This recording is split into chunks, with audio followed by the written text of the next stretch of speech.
السلام عليكم ورحمة الله تعالى وبركاته. مرحبا بالجميع وتحية إليكم من جديد. برنامج اليوم هو برنامج مهم موجه خاصة إلى الإخوة والأخوات الذين لديهم تساؤل عن لم شمل بالولايات المتحدة الأمريكية.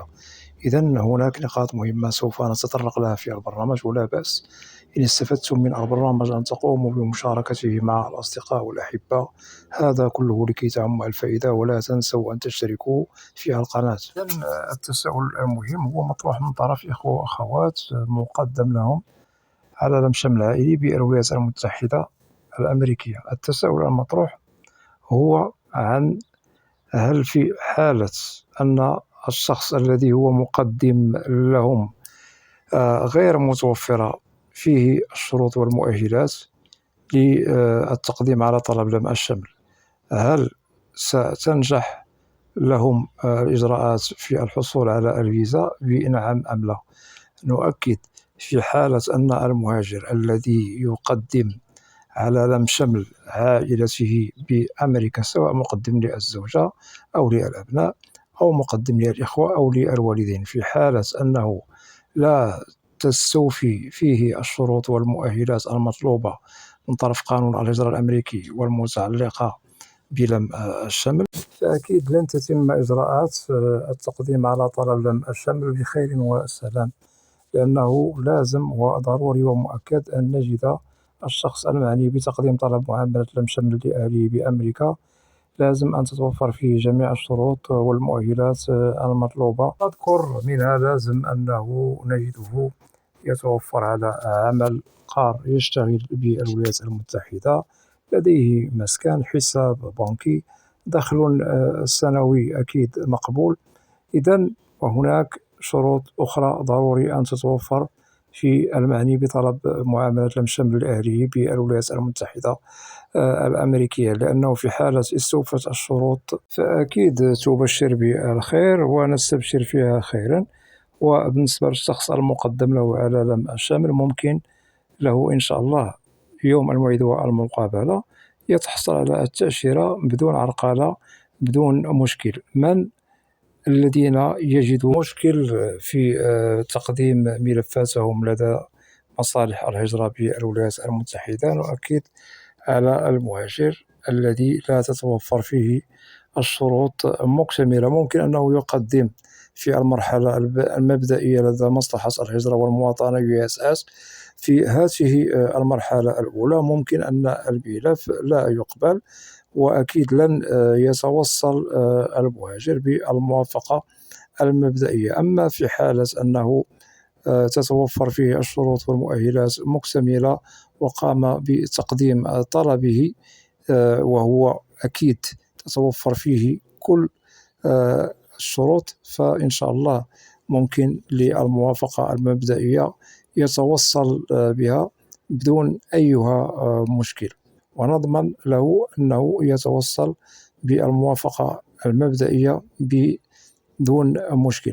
أما بالنسبة للذي يقدم وأساسا لا يتوفر فيه ولو شرط واحد أو مؤهل واحد للتقديم على طلب لم شمل لأهله، أكيد المرحلة المبدئية أي عندما يقدم طلبه لدى مركز الهجرة والمواطنة USS لن يقبل طلبه، هذا للتأكيد. لهذا ننصح الإخوة والأخوات الذين يريدون التقديم على طلبات معاملات لم شمل لأهلهم، سواء تريد التقديم للزوجة أو للأبناء أو للوالدين أو للإخوة، فلازم أن تنظر إلى ما لك وما عليك، أي تنظر إلى ما هو مطلوب منك من طرف قانون الهجرة الأمريكي إذا أردت التقديم بسلام بدون عرقلة بدون مشكل. لا بأس قبل التقديم على طلب معاملة لم شمل لأهلك لازم أن تعرف كل الوثائق المطلوبة منك في المرحلة الأولى، ولازم أن تنظر إلى الشروط والمؤهلات المتوفرة فيك. في حالة أنه كل شيء مكتمل لديك ممكن أن تقدم بسلام، ليس هناك من مشكل. أما في حالة وجدت بأنه لا تتوفر فيك الشروط، مثلا نفرض أنت لديك الجرين كارد فقط وتريد التقديم على لم شمل الوالدين. هنا قانون الهجرة الأمريكي لا يخول لك التقديم على طلب لم شمل الوالدين، متى ممكن لك ذلك؟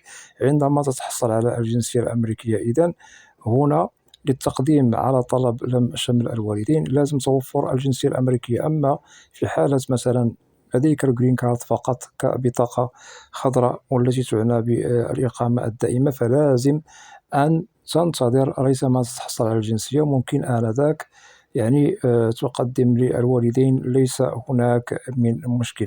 لهذا ننصح لازم توفر جميع الشروط والمؤهلات المطلوبة للتقديم على أي فئة أو نوع من طلبات لم شمل عائلي. هذا للتأكيد. واعلموا بأنه نفرض مثلا أنت لديك الجرين كارد فقط، تريد أن تقدم للزوجة والأبناء. يشترط قانون الهجرة الأمريكي أن تقدم للأبناء، ليس هناك من مشكل، ولكن لازم أن نجدهم غير متزوجين، سواء أعمارهم فوق أو تحت من 21 سنة. لازم أننا ننظر إلى هذه الإجراءات قبل التقديم لكي تمر الأمور بسلام.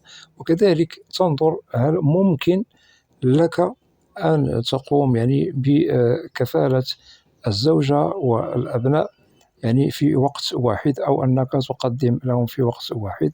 هل الدخل يكفي؟ هل ممكن مثلا وضعك المعيشي بالولايات المتحدة الأمريكية يسمح لك بالتحاق الزوجة والأبناء بك بالولايات المتحدة؟ هذه الأشياء أكيد ضروري لازم أن ننظر لها بعين الاعتبار، ولازم أن نضرب لها ألف حساب وحساب. لهذا يشترط أن تتوفر الشروط والمؤهلات مكتملة في كل مقدم على طلب معاملة لم شمل لأهله بالولايات المتحدة الأمريكية. لأنه ممكن أنك تقدم على لم شمل مثلا، والمشكل دخلك لا يكفي للم شمل الزوجة. ممكن مثلا تريد التقديم على طلب لم شمل الوالدين، وللأسف دخلك لا يسمح لكي تقوم بكفالة أو لم شمل الوالدين بالولايات المتحدة. إذا يشترط أننا ننظر إلى الدخل، هل هو يسمح لنا للتقديم على طلب لم شمل مثلا الوالدين أو الإخوة؟ هل لدينا الجنسية الأمريكية؟ نعم أم لا؟ أما في حالة أنه لديكم الجرين كارد فقط فلا يمكن لكم ذلك. إذا قبل التقديم لازم أن ننظر إلى الفئة التي نحن سنقدم لها على طلب معاملة لم شمل بأمريكا. هل مسموح لنا للتقديم لها بأريحية بدون عرقلة بدون مشكل؟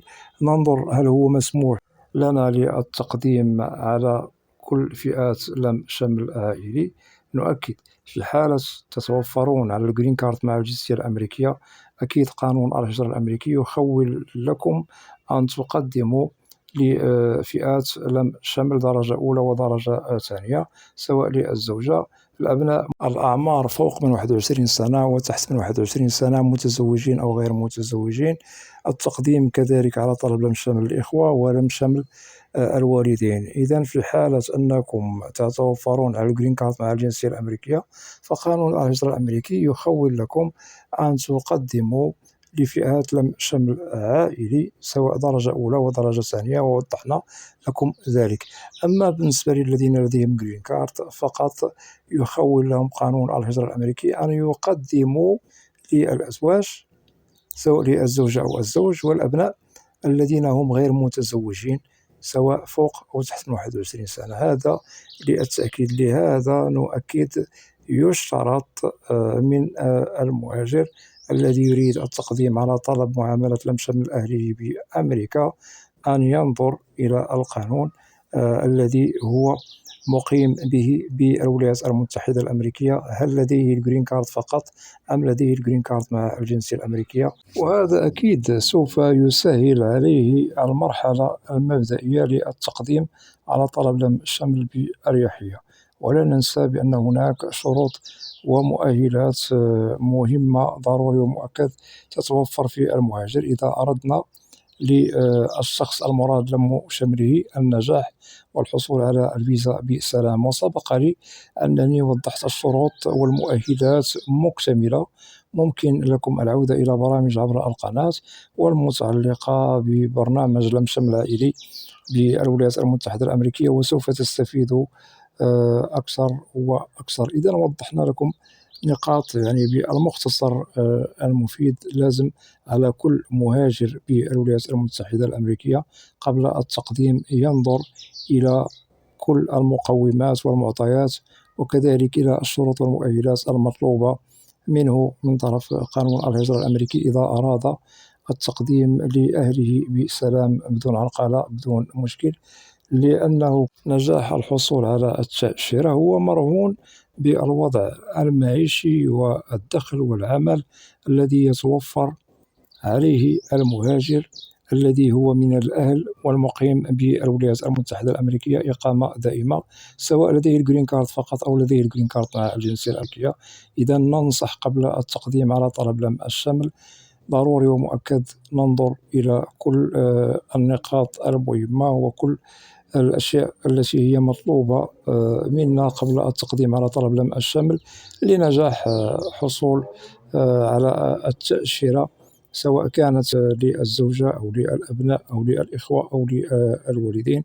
هذا للتأكيد ولكي تكونوا أكيد على بينة من أمركم، لكي تعرفوا ما هو المطلوب منكم. وهذا للتأكيد متمنيا للجميع التوفيق والنجاح. وأتمنى من الإخوة والأخوات الذين لا زالوا لم يشتركوا في القناة أدعوكم للاشتراك في القناة وتفعيل زر الجرس ليصل إليكم كل جديد. ولا تنسوا أن تدعمونا دائما بلايك لكي نصل إلى أكبر نسبة من المشاهدة ولكي تعم الفائدة ولكي ينتشر الفيديو والبرنامج على نطاق واسع ولكي تعم المعلومة. وأود أن أشكر جزيل الشكر كل الإخوة والأخوات الذين يقومون بوضع تعاليق محترمة.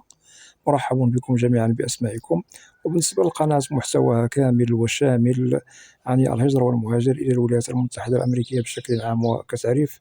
وإذا لديكم أسئلة ممكن طرحها كتعليق وسوف تجدوا الإجابة عبر البرنامج المعروف في القناة، برنامج أسئلة وأجوبة، لأنني لا أستثني منكم أحدا. وإلى لقاء قريب بإذن الله، والسلام عليكم ورحمة الله تعالى وبركاته.